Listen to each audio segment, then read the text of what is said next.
तर शेतकऱ्यांनी 0% व्याजानं घेतलेलं कर्ज फेडावं असं वक्तव्य उपमुख्यमंत्री अजित पवारांनी केले।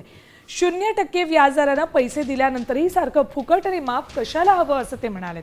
बारामतीत ते बोलत होते।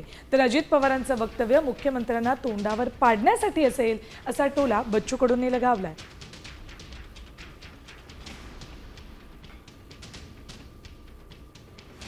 पैसे दिल्यावर वेळच्या वेळेला पैसे फेडायची सवय लावला। सारखंच फुकटात आणि सारखंच माफ कसं व्हायचं?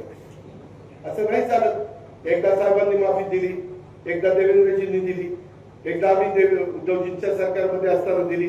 आता पुन्हा महायुतीत आम्ही सांगितलं आम्हाला परत निवडून यायचं होतं, आम्ही माफ करू करा। लोक काय म्हणतात तुम्ही सांगितलं मग करा। त्याच्यावर जग शब्द ते करताना आज काही हजार कोटी रुपये लागणार आहेत का त्याला?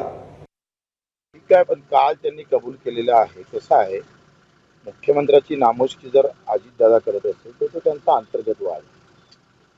मुख्यमंत्र्यांना त्यांना तोंडावर पाडायचं असेल अजितदादाला, असं त्याचा अर्थ नसतो।